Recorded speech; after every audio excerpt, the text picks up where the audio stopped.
묵상 기도하시겠습니다.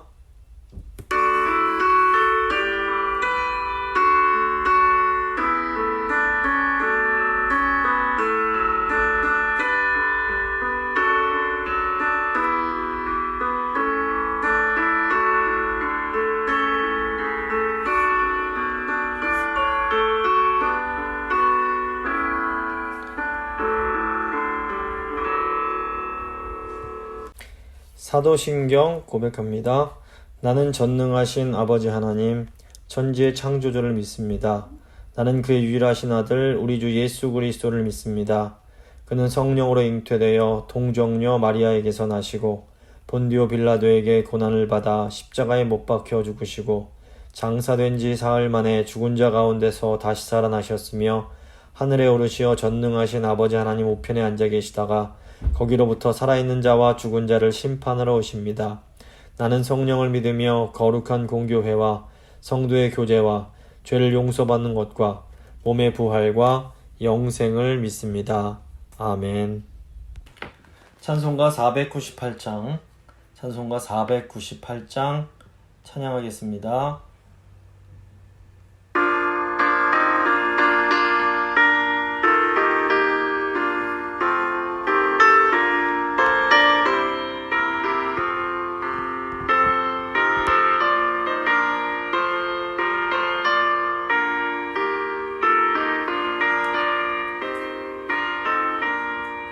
저 죽어가는 자라 구원하고 죽음과 죄에서 건져내며 죄인을 위하여 늘 애통하며 예수의 공로로 구원하네.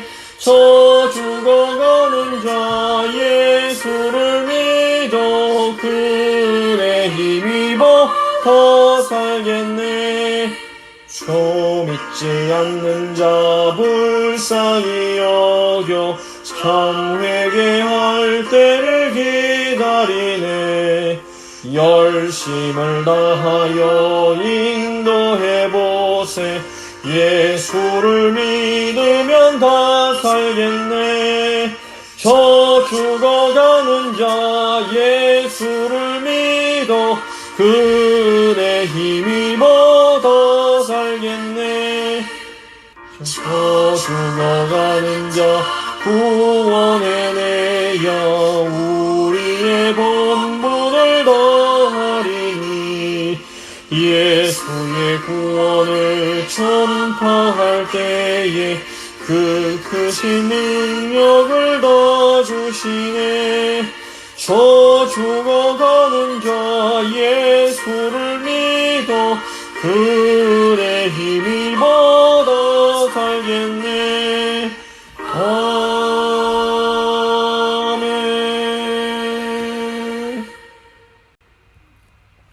기도하시겠습니다.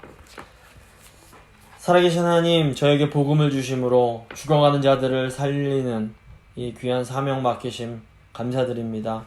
하나님, 세상이 혼란스럽고 때가 너무 악해서 저희가 지금 어떻게 교회 사명을 감당해야 할지 잘 모를 때가 많습니다. 주님, 이럴 때일수록 저에게 지혜와 명철을 허락하셔서 저희가 있는 자리에서 주님께서 맡겨주신 그 사명 잘 감당할 수 있도록 주여 함께하여 주시옵소서. 지금 이 시대에 가장 필요한 것은 아버지 사랑의 위로입니다.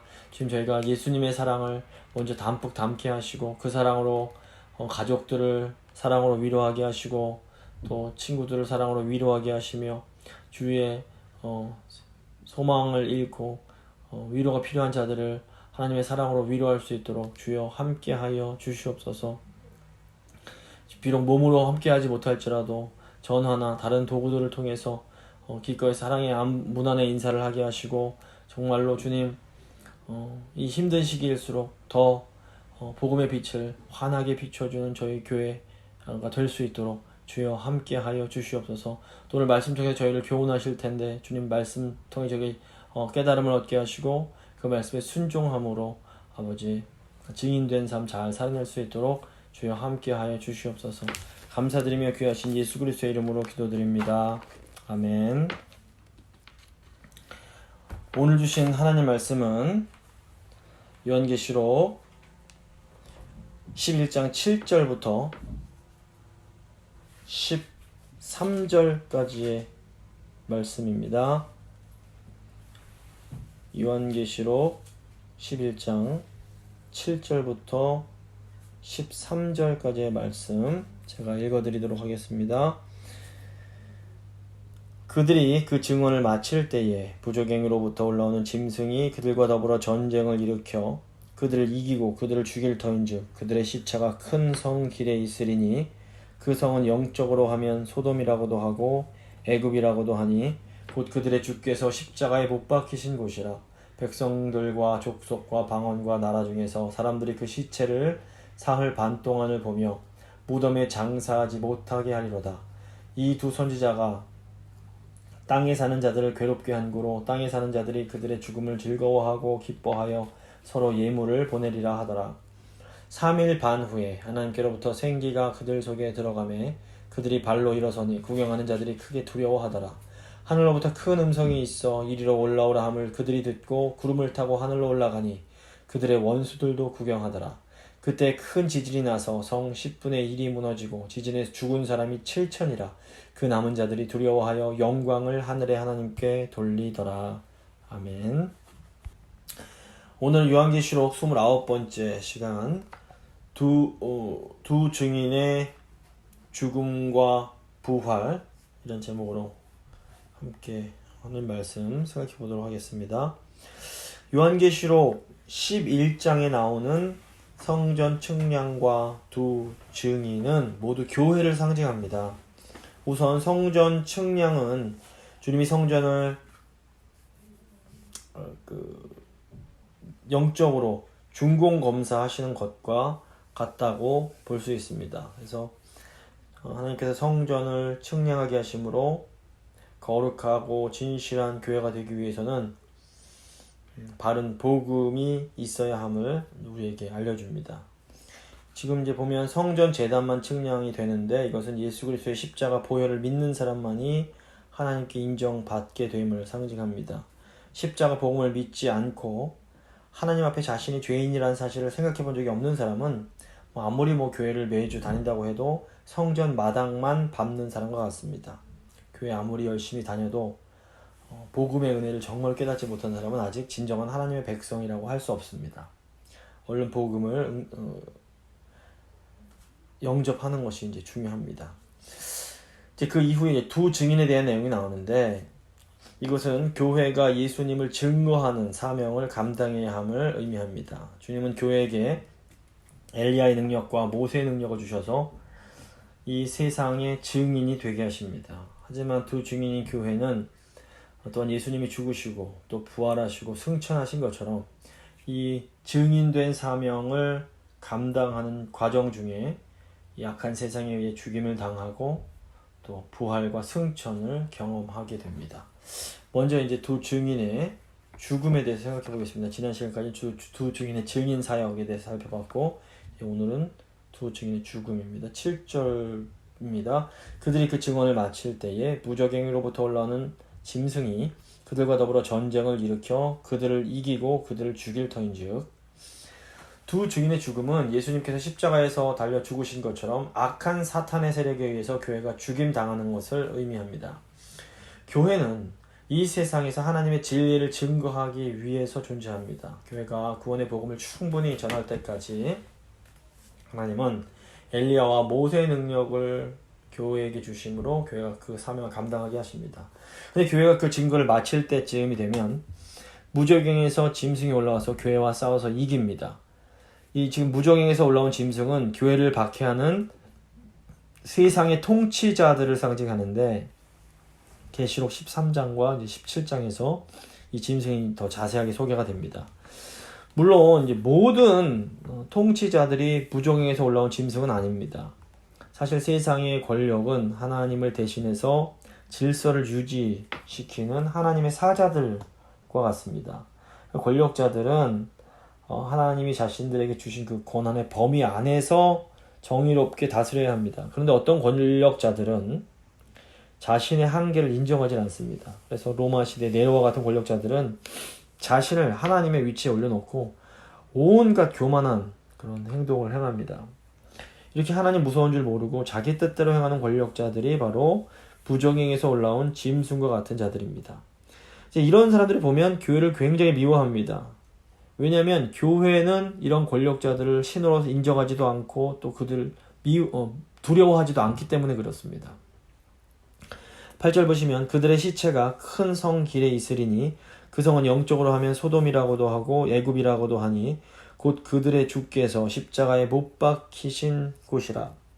그들의 시체가 큰 성 곁에 있다라는 것은 이제 교회가 공개적으로 핍박을 당하고 아주 비참한 상태에 이렇게 버려지게 되는 것을 상징한다고 볼 수 있습니다. 참된 하나님의 교회는 바른 진리를 증거합니다. 근데 이제 세상은 교회가 이렇게 바른 진리를 증거하는 것을 굉장히 싫어하고 또 두려워합니다.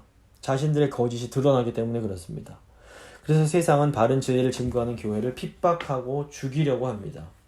실제 교회사를 보면 교회가 핍박을 받을 때 그냥 성도들이 모이는 장소가 습격을 받아서 아주 처참하게 파괴되고 신자들이 공개적으로 처형을 당하는 일들이 빈번했습니다. 무정행에서 올라온 짐승과 같은 자들이 활동을 할 때에는 교회가 사람들의 미움을 받아서 처참한 모습으로 파괴되고 교인들이 죽임당하는 일들이 생겨나는 겁니다. 20세기에서도 공산주의 국가라든가 이슬람 국가에서 이렇게 교회를 핍박하고 성도가 죽임당하는 일들이 그런 만행들이 일어나고 있습니다. 교회가 이렇게 죽임당하는 곳에 영적 이름이 있는데 그것은 소돔 또는 애굽입니다. 이것은 이렇게 박해가 일어나는 상황에 소돔처럼 음란이 지배하고 애굽처럼 우상이 가득하기 때문에 그렇습니다. 사실은 사도요한 당시에 이 로마 제국이 소돔처럼 굉장히 음란하고 애굽처럼 우상 숭배가 극심하던 곳이었습니다. 성경이 로마라는 표현을 직접 쓰지 않고 무적행에서 올라온 짐승, 소돔, 애굽이라는 표현으로 그 당시 이제 교인들에게 교회를 대적하는 그 세력의 정체가 무엇인지를 이제 깨닫게 해주는 겁니다. 또한 교회가 죽임당하는 곳을 주님이 십자가에 못 박히신 곳이라고 하는데 이것은 음란하고 악한 세상이 주님을 십자가에 못 박아 죽였듯이 지금 악한 제국 로마도 기독교인들에 대해서 그렇게 이제 할 것을 암시하는 겁니다. 음란과 우상숭배라는 두 가지 현상이 아주 사회에 강력하게 일어날 때에 우리는 그곳이 주님이 못 박히신 곳이라는 것을 깨닫고 그 세상에 대한 미련을 좀 버릴 필요가 있습니다. 계속 세상에 대해서 미련을 버리지 못하면 그 뒤를 돌아보다가 소금 기둥이 된 롯의 아내나 또 출애굽해서 광야를 약속의 땅을 향해 가다가 결국에는 애굽을 그리워하면서 광야 40년을 돌아야 했던 히브리인들처럼 어떻게 하나님의 심판을 함께 당할 수밖에 없는 겁니다. 그래서 세상이 너무 악하고 음란하고 너무너무 우상숭배가 심하다 이렇게 느껴지면 그 세상에 대한 미련을 좀 과감히 버리고 주님만 온전히 바라볼 필요가 있습니다. 9절 보시면 백성들과 족속과 방언과 나라 중에서 사람들이 그 시체를 사흘 반 동안을 보며 무덤에 장사하지 못하게 하리로다. 지금 두 증인이 사흘 반 동안 그 죽은 시체가 장사되지도 못하게 버려둠을 당하게 됩니다. 이것은 교회가 이 땅에서 복음을 전하며 박해를 받고 순교를 당하는 것이 얼마나 큰 어려움이 있을지를 이제 암시합니다. 근데 왜 하나님께서 교회를 이런 짐승 같은 권력의 압제 아래에 두시는 것일까요? 그러니까 교회가 순수하지 못한 방향으로 가면서 스스로 죄에서 돌아서지 못할 때 하나님은 무지막지한 짐승 같은 세력을 동원해서 교회를 심판하십니다. 그래서 구약 시대에도 아시리아는 아주 그냥 그런 짐승 같은 제국을 통해서 북이스라엘을 징계하시고 또 바벨론이라는 아주 그냥 끔찍한 그런 나라를 통해서 유다를 심판을 하셨습니다. 그래서 교회가 스스로 말씀 가운데 회개해서 죄에서 떠나는 것이 이게 굉장히 중요합니다. 그래서 말씀이 전해질 때 그 말씀에 반응해서 믿음으로 회개하고 믿음으로 순종하는 교회는 이런 심판을 당하지 않습니다. 교회가 스스로 이것을 못하면 결국 하나님은 큰 고난을 통해서 교회를 기필코 순결하게 만들어 가십니다. 10절 보시면 이 두 선지자가 땅에 사는 자들을 괴롭게 한 고로 땅에 사는 자들이 그들의 죽음을 즐거워하고 기뻐하여 서로 예물을 보내리라 하더라. 그러니까 교회가 이렇게 고난을 받을 때 교회를 미워하던 세상은 굉장히 즐거워합니다. 근데 결국에는 교회를 박해하는 이런 세력도 심판을, 오히려 아주 더 무서운 심판을 받게 됩니다. 실제로 이스라엘 멸망시켰던 아시리아는 바벨론에 의해서 비참하게 깨지게 되고, 또 남유다를 멸망시켰던 바벨론도 페르시아에 의해서 멸망을 당하게 되는 겁니다. 고난의 시기에 자신의 그 어떻게 보면 하나님께 순종하지 못하게 만들던 어떤 자기의 기질과 그런 그 자기의 방법을 계속해서 고집을 하면 믿음이 자라나지를 않습니다. 하지만 고난이 다가올 때에 딱 깨닫고 기도하고 말씀을 붙들고 진리의 편에 서게 되면 하나님의 살아계심과 그 전능하심을 경험하는 기회가 됩니다. 그래서 교회가 겸손하고 정직할 때에 주님께서는 늘 우리와 함께 해주십니다. 그리고 주님이 우리와 함께 하시면 세상의 어떤 풍파도 이길 수 있고 어떤 위험도 이겨낼 수 있습니다. 그러므로 말씀에 믿음으로 반응하는 것, 믿음으로 살아가는 것, 이것이 가장 중요합니다. 두 번째, 이제 두 증인의 부활입니다. 11절입니다. 3일 반 후에 하나님께로부터 생기가 그들 속에 들어가매 그들이 발로 일어서니 구경하는 자들이 크게 두려워하더라. 두 증인이 3일 반 후에 다시 살아나는 것은 예수님께서 죽음에서 부활하신 것처럼 마치 죽은 것과 같던, 죽었던 교회가 다시 살아나서 부흥하는 것을 의미합니다. 3일 반은 이 세상에 복음의 광채가 없어지고 사람들이 자기 멋대로 정욕을 즐기는 그런 어둠의 시간을 말합니다. 하지만 어느 순간 하나님은 교회에 다시 부흥의 역사를 일으키십니다. 이 3일 반은 비가 오지 않는 3년 반보다는 훨씬 더 짧은 기간입니다. 근데 이제 교회사를 보시면 교회가 마치 죽은 것과 같은 이 3일 반이란 기간이 결코 그렇게 짧은 기간만은 아니라는 것을 저희가 알 수 있습니다. 그러니까 하나님의 말씀의 역사가 교회가 죽은 후 하나님의 말씀의 역사가 이제 그 죽은 교회가 다시 그 신앙의 부흥을 경험하면서 일어나기까지는 많은 시간이 걸리는 경우가 많습니다. 진정으로 하나님을 섬기는 자들이 활동을 막 한 후에 3대 정도가 지나고 나면 다시 이제 그 부흥의 역사가 이제 일어날 수가 있는 겁니다. 예를 들어서 그 할아버지나 뭐 증조부 때의 신앙이 아주 뜨거웠는데 그런 후에 이제 갑자기 교회가 죽은 것처럼 되다가 그 손주들 시대에 다시 이제 그 할아버지 때 신앙이 되살아나면서 말씀을 목숨을 걸고 붙들면서 성령의 능력이 나타나는 그런 일들이 있는 겁니다.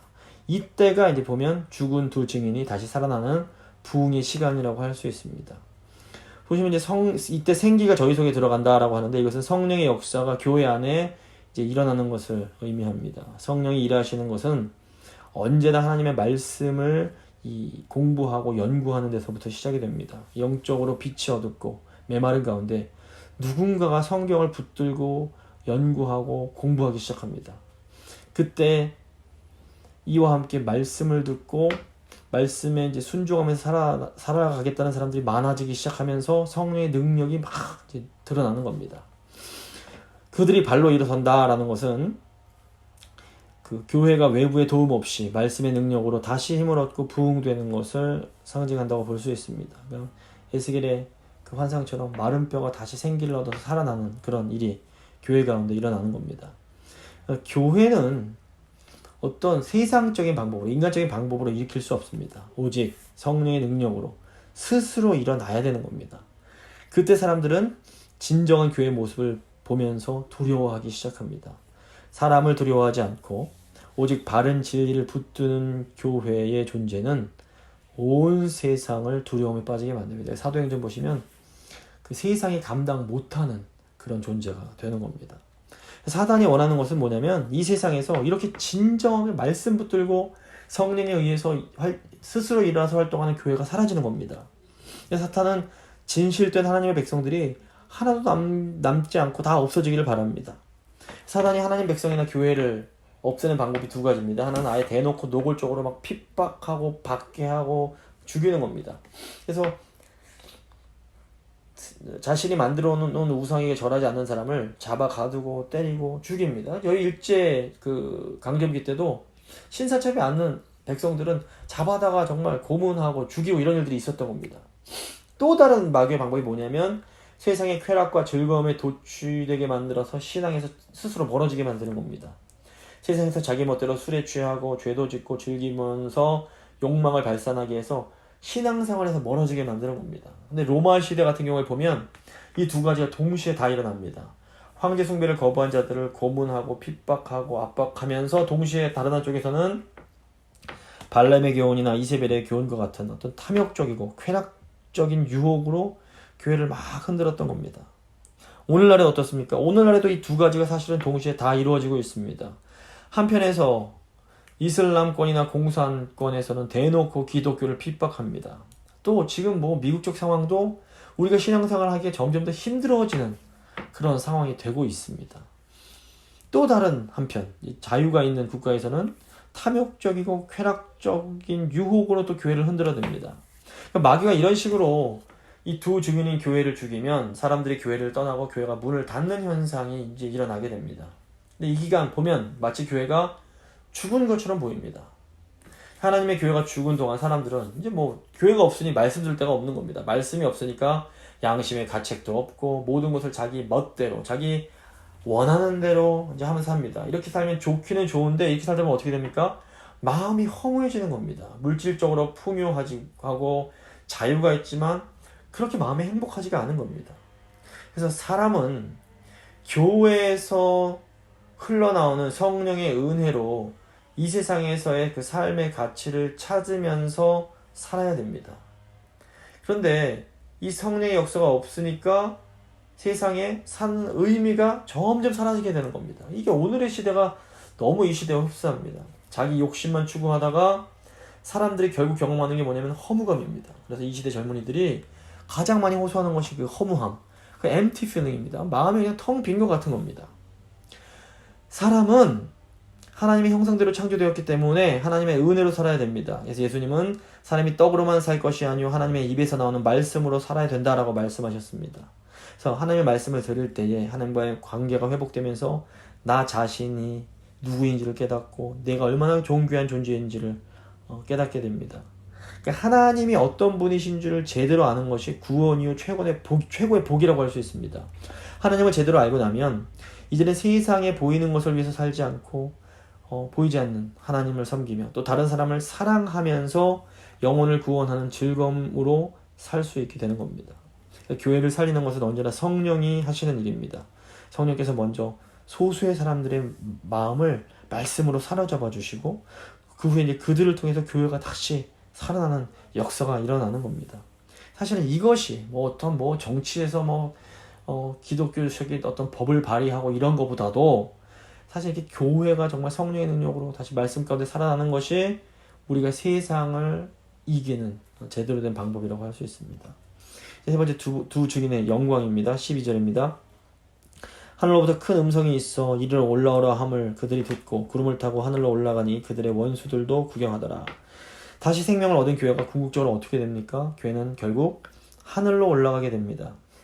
교회가 이 세상에 있지만 원래 소속은 이 세상이 아니라 하나님이 계신 하늘입니다. 언제가 하나님이 교회를 향해서 큰 소리로 올라오라고 하시면 교회는 하늘로 올라가야 됩니다. 구름 타고 하늘로 올라간다는 것은 구름이 이제 성경에서 영광, 하나님의 영광을 나타내는데 교회가 하나님의 영광으로 변화되어 하나님 앞에 서게 되는 것을 온 세상 사람들이 보게 되는 것을 의미합니다. 교회가 이렇게 다시 영적으로 살아날 때에 세상에서도 하나님은 교회를 높이 드셔서 존귀하게 만드시고 세상의 유혹이나 권력이 범접하지 못하게 하십니다. 두 증인의 가장 큰 영광은 사실 이런 것보다도 회개하는 사람들이 이 땅 가운데 생겨나는 겁니다. 두 증인의 사역의 결과 이 세상에 있는 사람들이 두 부류로 나눠집니다. 우선 끝까지 하나님께 반역하면서 복음을 듣지 않고 결국엔 죽임당하는 사람들이 있습니다. 13절 앞부분입니다. 그때 큰 지진이 나서 성 10분의 1이 무너지고 지진에 죽은 사람이 7천이라. 성의 10분의 1은 그 11조의 그런 의미처럼 대표적인 의미가 있습니다. 앞으로 이 땅에서 하나님을 대적해서 싸운 모든 성들이 무너질 것을 암시합니다. 또 지진에 죽은 사람이 7천인데 여기서 죽임당하는 7천 명도 하나님을 믿지 않는 사람들을 대표한다고 볼 수 있습니다. 그래서 출애굽 당시에 10번째 재앙에서 죽은 장자도 모두 장자가 죽었는데 이것도 결국에는 모든 사람을 대표하는 의미가 있었습니다. 마찬가지로 7,000명도 하나님을 끝까지 거부하는 불신의 사람들을 대표하는 사람들입니다. 13절 후반 보시면 그런데 그 남은 자들이 두려워하여 영광을 하나님께 돌리더라 이렇게 되어 있습니다. 그 하나님을 두려워하고 하나님께 영광 돌리는 것은 하나님 백성들의 특징입니다. 이것은 뭐냐면 남은 자들이 교회가 영광스럽게 되는 것을 보면서 진실한 회심을 하게 되는 것을 이제 의미합니다. 요한계시록 보면 인심판, 나팔심판, 대접심판이 계속해서 나타나는데 이 심판의 결과로 회개하는 사람은 한 명도 없습니다. 하지만 지금 보면 두 증인의 사역, 교회의 복음을 증거하는 사역으로는 회개하는 사람들이 생겨나는 겁니다. 이것은 두 증인인 교회의 사명이 얼마나 중요한 것인지를 우리에게 알려줍니다. 사람들이 하나님의 심판을 받으면 그냥 정말 그 무서운 심판에 벌벌 떨면서 회개하고 돌이킬 것 같지만 사실 그렇지 않습니다. 사람들은 심판받으면 마음이 더 강팍해져서 끝까지 회개하지 않습니다. 사람들을 결국 회개로 이끄는 것은 두 증인인 교회의 복음 증거의 사역인 겁니다. 교회는 십자가에서 죽으시고 부활하신 예수님을 본받아 두 증인의 사역을 감당해야 됩니다. 교회가 두 증인의 사역을 감당하는 중에 이 세상으로부터 핍박과 환난이 있을 수 있습니다. 하지만 결국 신실한 교회는 성령의 능력으로 영광 가운데 다시 살아나서 하나님 앞에 설 수 있게 되고 결국 하나님을 믿지 않는 사람들을 하나님께로 인도하는 이 귀한 사역을 감당할 수 있게 됩니다. 말씀 마무리 짓겠습니다. 두 증인은 종말을 살아가는 교회를 상징합니다. 교회가 복음을 증거해야 하는 사명을 감당할 때에 교회는 마귀의 조종을 받는 권세로부터 큰 핍박을 받을 수 있습니다. 때로는 교회가 정말 죽은 것처럼 완전히 침체될 수도 있습니다. 하지만 하나님은 예수님을 죽은 자들 가운데서 다시 살리신 그 성령의 능력으로 교회를 다시 살리시고 영광을 받으십니다. 세상 사람들은 심판받는다고 회개하는 것이 아니라 교회가 증인된 사역을 신실하게 감당할 때에 비로소 회개하고 하나님께 돌아오게 됩니다. 이제 종말의 시기를 살아가는 저희들이 이 두 증인의 그 삶을 잘 살아갈 수 있기를 간절히 소망하면서 한번 믿음으로 잠시 기도하도록 하겠습니다. 기도하시겠습니다.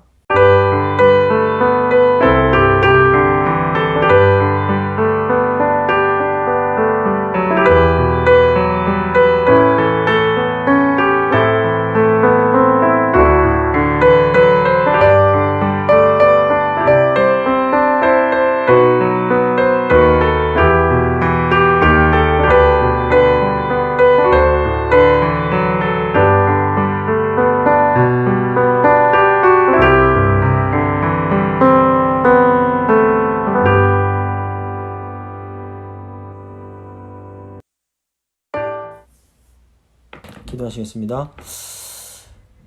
살아계신 하나님 감사합니다. 저희를 이 영광스러운 두 증인으로 불러주신 것 감사합니다. 주님, 저희가 예수님의 증인된 삶을 살아가다 보면 이 세상 마귀에게 사로잡힌 이 세상으로부터 핍박도 받고 미움도 받고 때로는 정말 죽임을 당한 것 같은 그런 교회의 침체가 찾아올 수도 있음을 저희가 다시 한번 생각합니다. 하지만 이것이 교회의 끝이 아닙니다. 주님, 예수님을 죽은 자들 가운데서 살리신 그 하나님의 능력이 성령을 통해서 저희 교회에 다시 부어질 때 저희가 말씀을 붙들고 다시 두 발로 일어서서 하나님 앞에 영광스럽게 서게 되는 날이 오게 될 줄을 또한 저희가 믿음으로 고백합니다. 주님, 저희가 교회입니다. 주님, 저희가 두 증인입니다. 이 어려운 시기에 사람들이 다 두려워하고 벌벌 떨 때에 저희가 하나님이 주시는 참된 평안 가운데 거하면서 이 두 증인의 사명을 잘 감당할 수 있도록 주여 함께하여 주시옵소서. 그래서 하나님을 모르는 자들이 저희의 이 증인된 사역을 보고 하나님께 돌아가고 하나님을 두려워하며 하나님께 영광 돌리는 그런 일들이 저희 교회를 통해서 계속 일어날 수 있도록 주여 함께하여 주시옵소서. 주의 은혜 감사드리며 귀하신 우리 주 예수 그리스도의 이름으로 기도드립니다. 아멘. 찬송가 505장입니다. 찬송가 505장 찬양하겠습니다.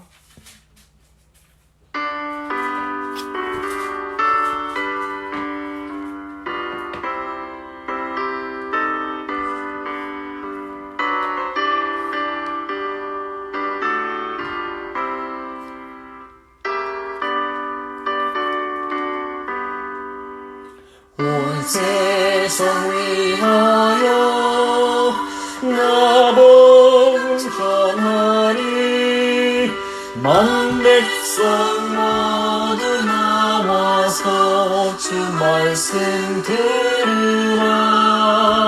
죄 중에 빠져서 헤매는 자들아, 주님의 음성 듣고서 너 구원 받으라.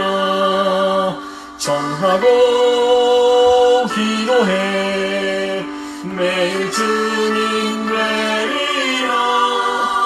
세상 모든 사람 다 듣고 그 사랑 알도록 온 세상 위하여 이 복음 전하리.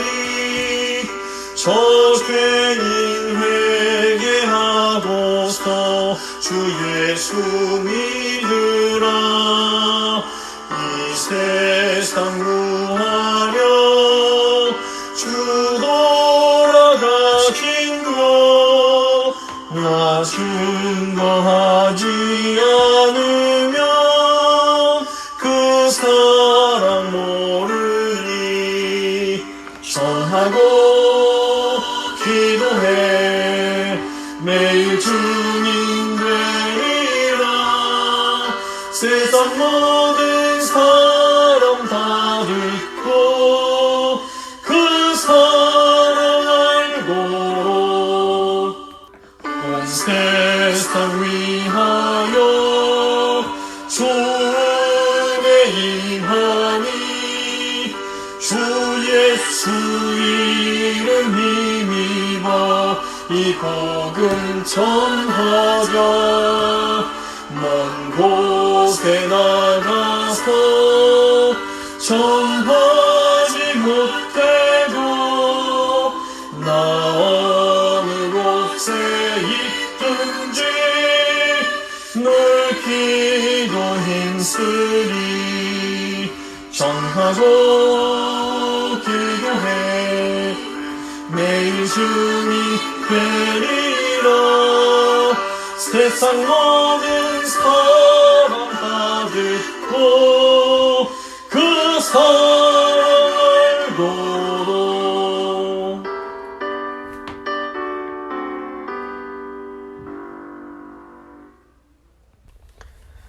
주님 가르쳐 주신 기도로 예배 마치도록 하겠습니다.